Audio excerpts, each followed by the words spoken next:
Business owners are typically the quick decision makers.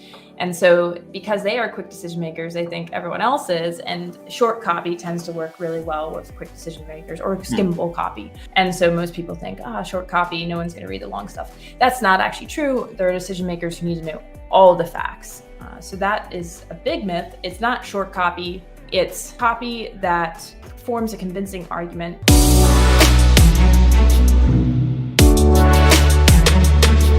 Cool. Hey, Liz, how are you? Welcome to the show. I'm good. How about you, Dave? Great. I'm excited for our conversation today. But first, let me share with listeners and viewers a little bit about Liz Willits. So Liz Willits, I've been working with for a number of years now. I think she's one of the best marketers I've ever met. And she's one of the best marketing follows on LinkedIn. And she has over 42,000 LinkedIn followers. So we're going to get into LinkedIn marketing and writing and her process there. Liz is a marketing consultant. She started her own business, lizwillits.com, and she's also an angel investor.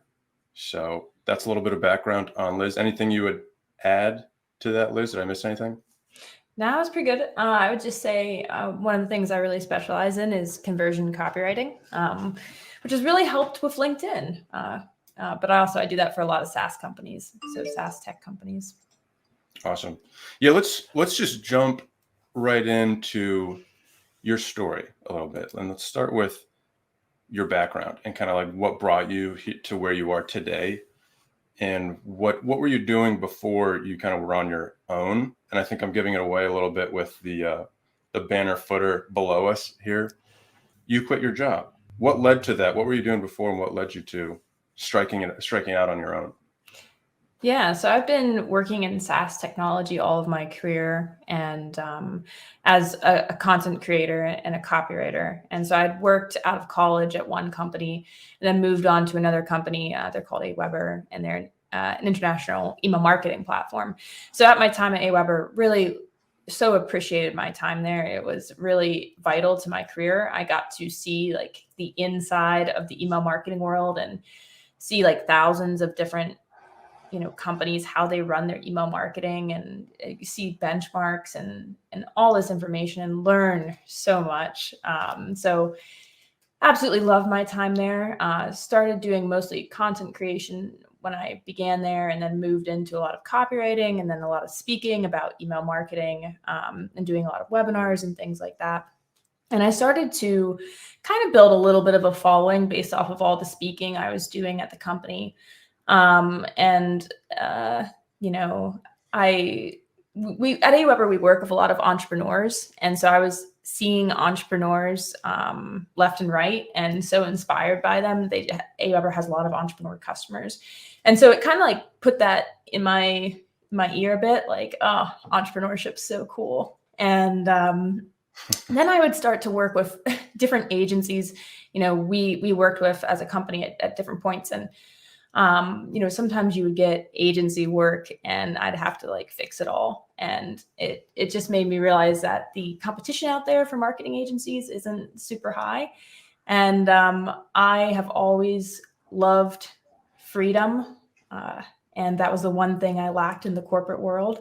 And so those things kind of drove me to want to get out and to start my own business and to realize I could do this. And I'm also really, really competitive. So having your own business is a great place for a competitive person because there is no cap on your potential.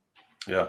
Would you say, being someone who's also quit his job to go out on his own, a lot of people are thinking about doing that, like they don't want to work for an employer anymore. When you did decide to quit your job, did it go as planned, swimmingly, like no problems, or did you run into any rough spots, or was it just like up and to the right since quitting? What advice would you give folks who want to quit their job? Yeah, so I would say there's definitely been points where, the getting up to the moment where I quit was super stressful because at that moment where I was making the move to quit, I had picked a date and then COVID hit. And so then I decided to wait a little bit. And then there were some internal things happening at the company I was working at that were kind of pushing me out the door. And then I got a job offer. And then I had been thinking about starting my own business. So I kind of had to make this decision between, I knew I didn't want to stay at my company, but it was between taking this other job offer or going out the door and, starting my own business. And so it was kind of the pressure of the situation that kicked me out the door. And that would be something I would advise people on, is like, you're always going to have fears that make you think that, now's not the time. And sometimes it's really good to have negative things happen that push you in a direction that you've been wanting to go. And so it was like not super negative things, but there were definitely things going on that pushed me in that direction.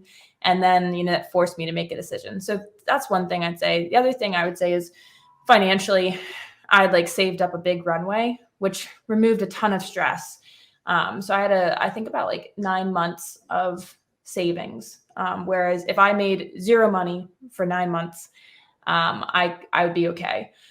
When I started my business. And that took off so much pressure, and it allowed me to only work with clients that I wanted to work with, because I think a challenge that agencies and consultants face is you need the money. And so you'll take anybody, and then you often get clients who make it really, really stressful for you and kind of ruin the experience. So that made it so much better for me, because I could be really picky and also kind of get the clients I needed to build my experience and my brand, and to say, hey, I worked at this company and that company.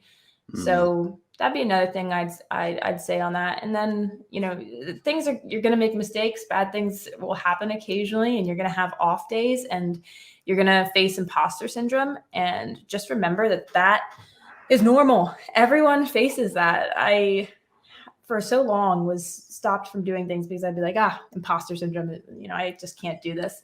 And then what opened my eyes was realizing all of us, or almost all of us, face imposter syndrome. And that's not a reason not to do something. 100%. All of us do. That's for sure. One thing I remember when I was bringing in my folder, the orange folder, I remember the day I quit my job, and I had the orange folder in my hand with the letter that I was resigning. And I remember my heart beating so fast, walking into my boss's office and being like, what am I doing? What are you doing, Dave? You're quitting your job. But the two things, just to add to what you're saying, how do you know when to quit? The two things that come to mind for when I did was, I had a spouse who was working. And so that was the financial safety net. And then the second thing was the side projects that I have were gaining traction and growing. So there were signs of a project taking off. And actually it was Entrepreneur's Handbook. So there's kind of signs leading up to job quitting that you can kind of read before pulling the plug. And that was definitely true in my case too. I started posting pretty regularly on LinkedIn, and starting to get requests for different projects and things. And so there's definitely some demand there. With LinkedIn, so let's talk about LinkedIn. This is super impressive. You just shot up on LinkedIn. And I remember following you. It's been years, and then seeing every time there's a Liz Willits LinkedIn post, I'm like, oh, this is good. And I like reading it. So how did it happen? How did your traction on LinkedIn initially start? Yeah. So when I initially started posting on LinkedIn, it was really, I'm sure, really dumb posts. I haven't gone back to those in a long time, but no strategy behind it. And I think starting to get that a little initial traction at first, kind of maybe I can do something with this. But then I had one post that I remember kind of went, I wouldn't say viral, but sort of for LinkedIn viral. I'd never had a post with thousands of likes. And so one of my posts got to that point, and I had just basically been talking about a frustration in my job. So I worked at Aweber at the time. We were an email marketing platform, and something people would say all the time is email marketing is dead. And so I posted this post that was like, coffee is dead. Nobody likes it. Nobody drinks it. Blah, blah, blah. Yeah. And then I was like, well, isn't this ridiculous? Everybody loves coffee. And then I said, oh, that's the same when people say email marketing is dead. And the reason I went with the coffee approach was because I was like, okay, that's a good hook. It's going to grab people's attention. Everyone has strong feelings on coffee, and to say it's dead is just kind of ridiculous. And so with the usage of email marketing among businesses, saying it's dead is ridiculous. And so I had that success of that post going somewhat viral. And then I got really hooked into it and started posting every day. Mm-hmm. I had one LinkedIn post go viral as well. It was actually the one where I quit my job. And what's funny is I did it experimentally, as it was Josh Fetcher had a formula for a viral LinkedIn post, and I just put my story into it and followed it. Oh, that's And then the awesome. next thing I know, it was republished by CNBC, and it got over 3 million views. That was many years ago. That was 5 years ago now. Okay. And your post, like that happens like left and right. I was just seeing one the other day, had like 85,000 likes or reactions on it. Yeah, that was another one. I've had a few that reached a few 100 million, I think, and that was one. The viral posts don't happen every day, so I don't want to get people's expectations up that you're going to have viral posts every day. But when you start posting on LinkedIn regularly, you're going to have one that hits every now and again. Yeah. Like, can you control it, or can you tell like, oh, this one probably will, or like, I'm curious. Virality is something like nobody controls, but I mean, you're getting pretty regular at it. Yeah, your hook, the first line of your copy is absolutely integral. And then I would say like the things that tend to go viral are really heartwarming, or they're like huge frustrations that people deal with. So typically when I have had a post of a good hook that is, in my case, on a frustration, or it could be a heartwarming kind of situation in my career, but usually a frustration, then it goes somewhat viral. And so that's like, when it comes to writing content that really resonates with people, it's about understanding their emotions enough that you can tap into them and kind of have like build this empathy with them.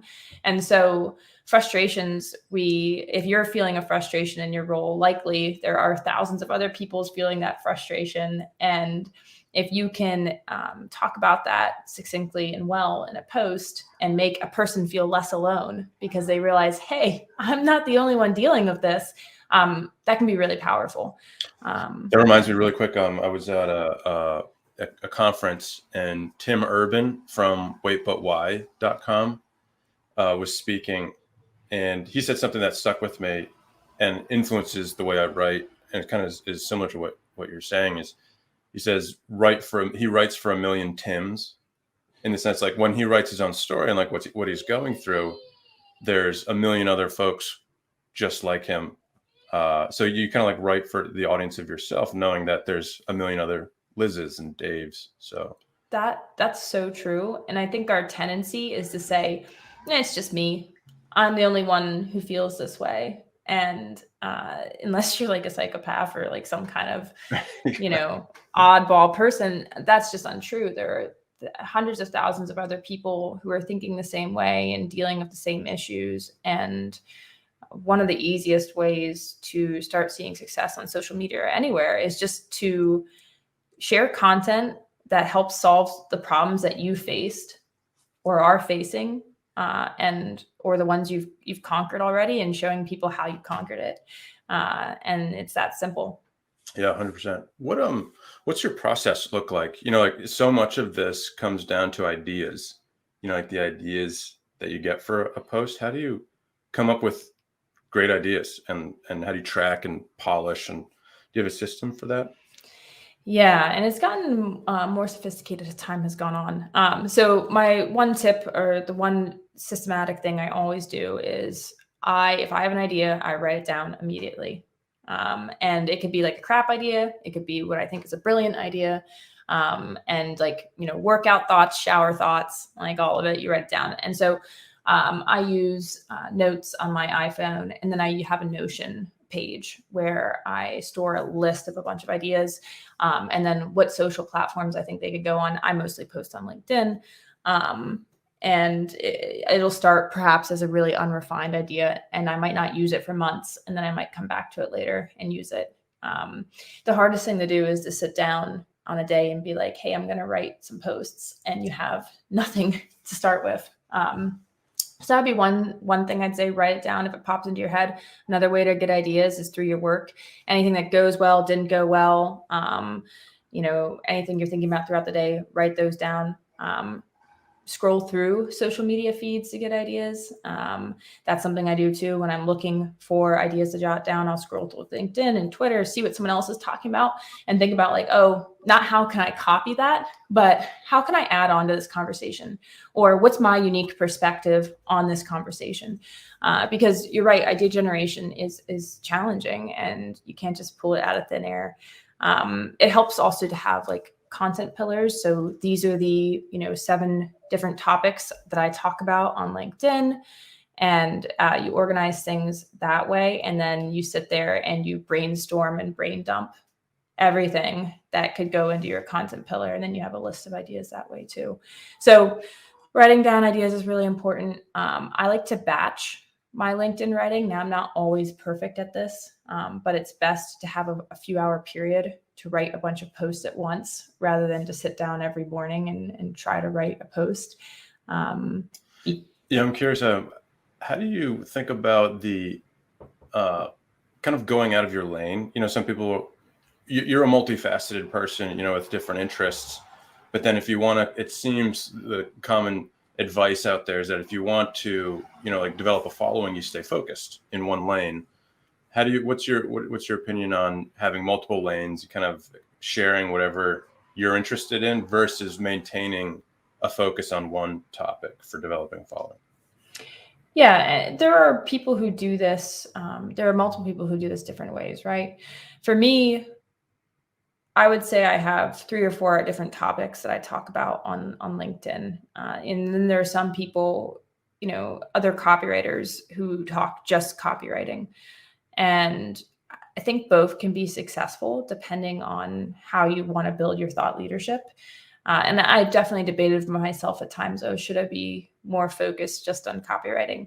But I also for me, writing on LinkedIn is about, it's a passion in a way. And, I love doing it. And also it's about sharing information and helping people. And sometimes the information I have to share isn't just in the copywriting lane.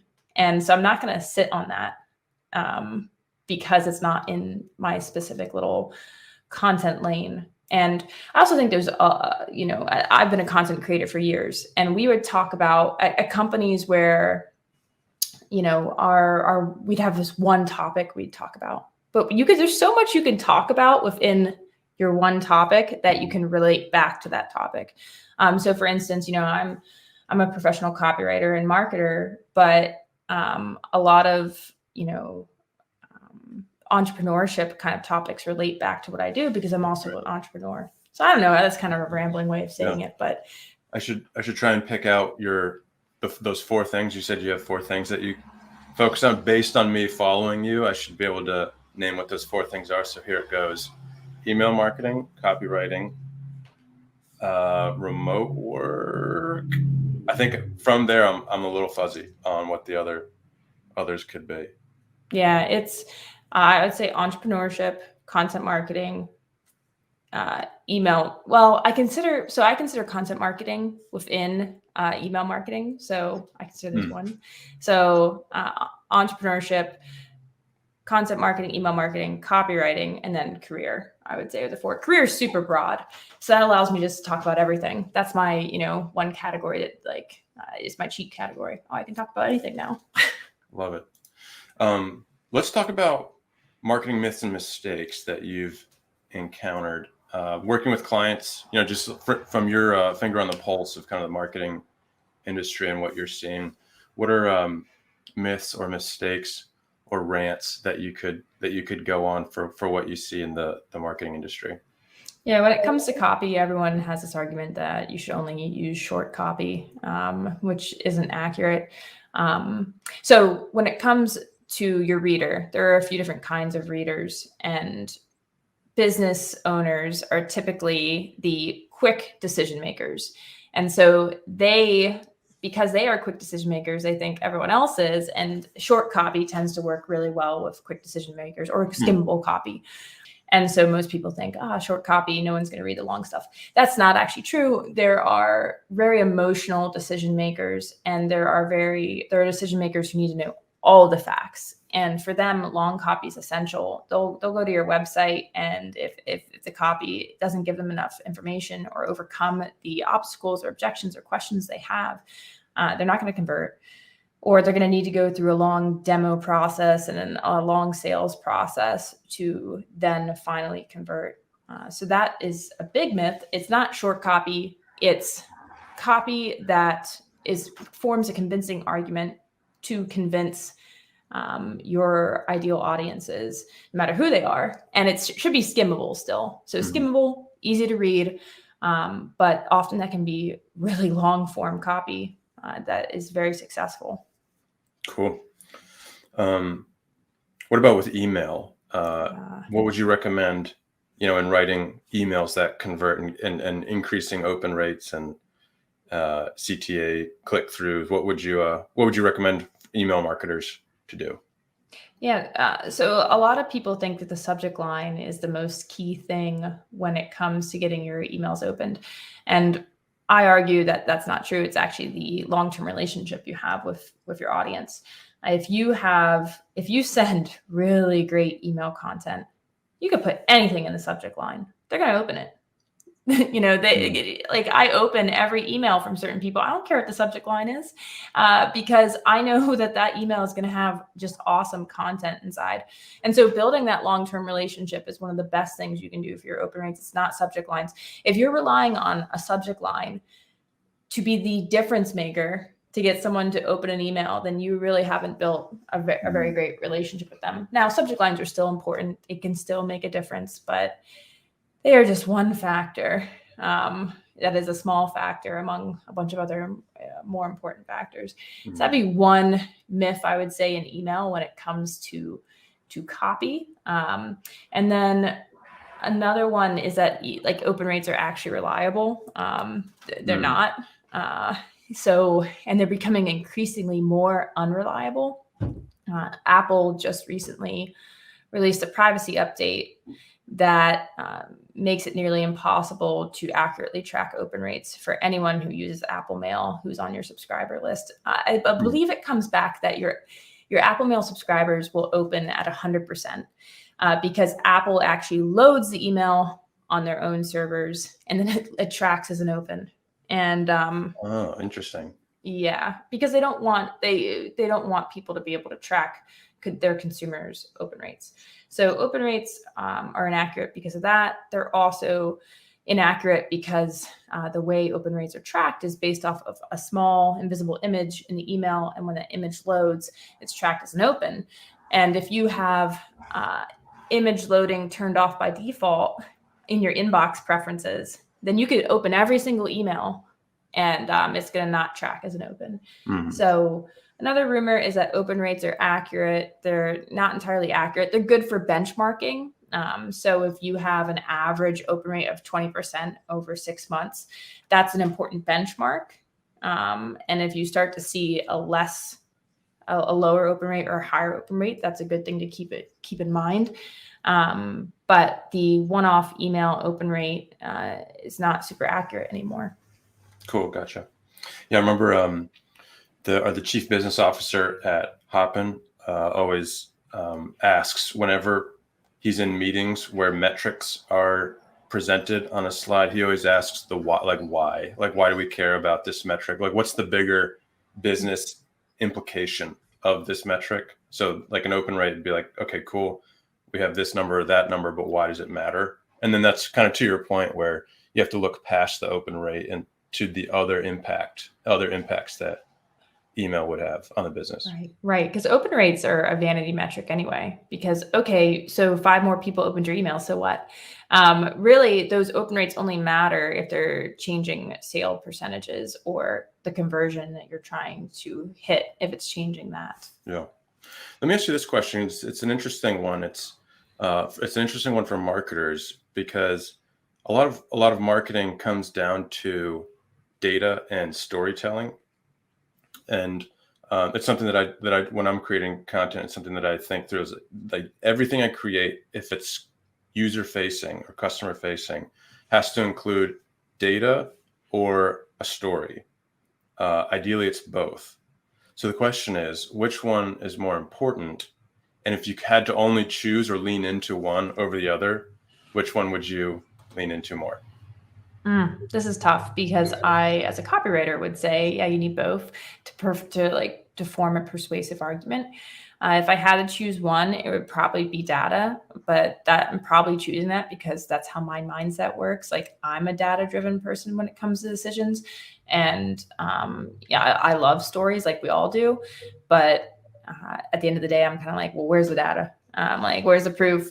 And but that's me. Again, like, it's going to depend on the kind of decision maker you are. If you're a humanistic kind of decision maker, storytelling is vital for you. Yeah. So that's kind of like my cheater answer. I mean, they're inextricable. You could say, like, you can't have one without the other. Storytelling could be just fluff without data. Data would just be like bland, cold numbers that have no context and they're forgettable, you know? So you kind of need both. Yeah. That's why it's a tough question. Which one's more important? Switching gears a little bit, when you look at your career, where you've been, where you're at now, and kind of where you're going, what served you or serves you more in helping you be successful? Discipline or passion? Discipline. Because it's hard to be passionate every single moment of every day. For me, I'll have moments where I'm extraordinarily passionate, but it's often fleeting. And the only thing that gets you through that, when that passion does fleet and does go away, is discipline. Like, unless you're someone who walks around every single second of the day, crazy inspired and passionate, like, discipline's way more important, because it's what you do in those moments where you're not passionate that really matters. Yeah, I love that. It's interesting. It's kind of like you need both. But for me, I've found passion is when I do my best work, like most creative work, when I like feel passionate. But to your point, you're right. Like, we're not 100% passionate 24/7 passionate. You know, like, we don't wake up. At least I don't wake up passionate. It takes a couple cups of coffee to get into that passionate phase. So yeah, super interesting. Yeah, and sometimes it's the discipline that brings about the passion, because, like, if you don't have the discipline and you're not passionate, you just don't do it. But then if you're like, nope, for instance, writing can be very difficult. And you're right. Like, when you're inspired and passionate, it goes much better and it's much easier. But you have to be able to write if you're a full-time writer when you're not passionate. And so if you just have the discipline of like, nope, I'm sitting here until I get this written, sometimes you then get passionate midway through, because often the biggest hurdle is just that blank page. And when you start writing and you have your outline, then all of a sudden the passion's there. Yeah. And I remember looking back at past drafts, and if I were to ask myself, was I passionate when I was writing this, or was I acting out of like just dry discipline? I couldn't tell. I probably wouldn't be able to tell you which one it was. When you look back, it's just a matter of getting the words out on the paper. And I will say, writing the lead is much easier when you're passionate. That is the part of the content that, like, comes much better when you're feeling passionate. For sure. Kind of a different take on a similar question. Which is more productive for you, when you're obsessed with something, or you have a nice balance, of your day, of your week, of how you're doing? Which one would you say enables you to be more productive? Balance, like 100% for sure. Like, for me, if I don't work out in a day, I don't feel productive. And, I certainly am not going to feel healthy later on if I stop working out, or if I stop eating well. And I find that obsession, it often gets you to, a really good spot in one part of your life, and then in really bad places in other parts of your life. And for me, it doesn't work. And balance is really, really important. Now, one thing I have found in my business is it is easier to chunk things. So like to do like similar things all at once. Even when it comes to vacation, it's much better to have months together of working and then a few weeks of vacation, then weeks of working, then a vacation, weeks of working, then a vacation. So I would say obsession, like a focus is really important at times, but balance is 100% for me. Having balance allows for consistency, and consistency is super important with marketing, right? Always showing up, sending the content out at the same time so people build trust with the brand. Balance seems to achieve that a little bit better than obsession. But yeah, you kind of need both. I was talking to a guy actually in a previous episode here on in Entrepreneur's Handbook show. Jeff Cook said obsession because nobody builds anything interesting if they're not obsessed with it was what he said. I think that's true to an extent. So it's kind of like you got to find what works for you, Yeah, I think like if you don't have that passion, I don't know if I'd call it obsession for me personally, because balance is so important to me. But if you have that passion about what you do, I think that is vital. Like to be able to show up day after day after day and do this thing, even when you don't feel like it. Yeah. This is one of my favorite questions, and it's related to kind of what we're talking about. It's the question. This is the question that I launched Party Cues, my conversation starter app company, out of. This is Party Cue number 1. What makes you feel most alive? The thing that first pops into my head is like being in the Alps on my snowboard with like snow falling. And I haven't been able to go to Switzerland. I used to go to Switzerland every year pre-COVID, and I haven't been able to go for a while. But that's like the first thing that pops in my head, just like that fresh air and being outside and snowboarding and that freedom of like, I have nothing to do today other than this. That makes me feel alive. Playing volleyball makes me feel so alive. And then, the final thing that makes me feel so alive is having the freedom of running my own business, and I don't have to report to anybody. And that makes me like, I have clients, and so I do have to deliver awesome work for them. But if it's not a good relationship, I can walk away at any moment. And, that the freedom makes me feel most alive. Yeah. Super cool. What health habit do you follow, or that you would like to adopt? Picking up on the fact that you seem to have a really balanced kind of lifestyle. What enables you, like from a health perspective, to, find that freedom, be happy, be productive day in and day out? I love lifting is something that I do 4 to 5 times a week, and I love it. It's so important to my health. It's a kind of workout that I enjoy. And so lifting is really important. And then eating vegetables. I had a couple clients who were plant-based companies, and it taught me so much about, as a marketer, I end up inevitably marketing to myself whenever I take on a client. And so I became much more plant-based after having these clients, because it is such like, you just feel so good when you're eating a lot of vegetables and a lot of plant-based foods. And that has made a huge difference in my energy levels, just eating more plants. Do you do like 3 meals a day, or kind of like small meals throughout the day that are plant-based? And also, what time do you lift? I'm just trying to get a picture of your daily routine. Cool. Yeah. So I usually do 3 meals a day. Again, I really like that balance. I'm not into fasting or anything like that. And I lift typically in the afternoon, because morning is my best thinking time. So I like to work. I get up at 5 usually, and I like to work in the early mornings and do a bit of reading and thinking. And then lifting is the afternoon activity, because it allows me to think in an entirely different way, but not with my brain, but more about like following certain motions. It's very systematic, and I love how that, I love that break mentally. Yeah.